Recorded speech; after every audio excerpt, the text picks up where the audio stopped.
దొరికిన వాహనం ఎక్కారు.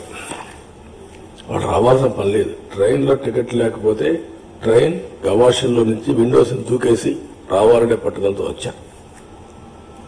స్కూటర్స్, మోటార్ వెహికల్ వచ్చారు, లారీల్లో వచ్చారు. ఏ వాహనం దొరికితే ఆ వాహనంలో వచ్చారు. ఎట్టి పరిస్థితుల్లో మేము ఓటేయాలి, జన్మభూమి రుణం తెచ్చుకోవాలి, ఈ రాష్ట్ర ప్రభుత్వాన్ని కాపాడుకోవాలి.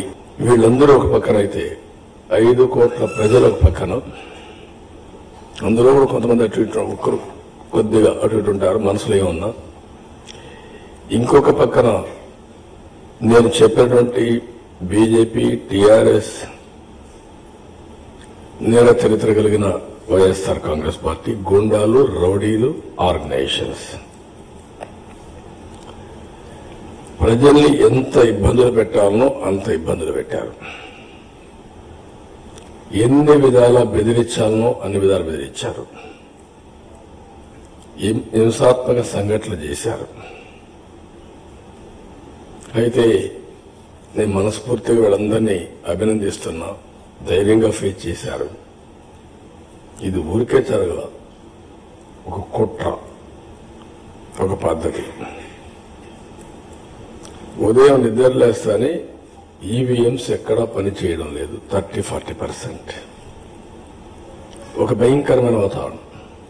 ఈవీఎంలు ఏవి పని ఎక్కడ పోతే ఫస్ట్ హ్యాపీగా ఒక అర్ధగంట ఓటేసిన తర్వాత బయట వస్తానే ఇక్కడ పని చేయలేదు, అక్కడ పని చేయలేదు, ఇంకోటి పని చేయలేదు, ఏది పని చేయడం లేదు, గందరగోళంగా ఉంది అని ఒక భయంకరమైన వాతావరణం. టీవీలన్నింటిలో 30-35% పనిచేయడం లేదు. నేను ఫోన్ చేసి మా వాళ్ళని 50,000 మంది ఫుల్ బోర్డు తీసుకున్నాను. ఎన్ని దిక్కడ ఈవీఎంలు పనిచేయాలి ఫుల్ బోర్డు తీసుకుంటే 31% certified EVMs are not working. అప్పటికే 30,000 మంది ఇన్ఫర్మేషన్ ఇచ్చే పరిస్థితికి వచ్చారు. ఎంత భయంకరమైన పరిస్థితి మనం ఊహించుకోవచ్చు. అక్కడి నుంచి స్టార్ట్ అయింది. ఇది అవుతానే ఒక పద్ధతి ప్రకారం వైలెన్స్ ఏంటి? మ్యాడ్నెస్. ఎప్పుడో మరి తిరగల. బూత్ దగ్గర ఏదైనా ఒక గొడవ పడితే ఆవేశాలకు ఆ ఎమోషన్లో ఒకటి సంఘటన జరుగుతాయి. It is a pre plan.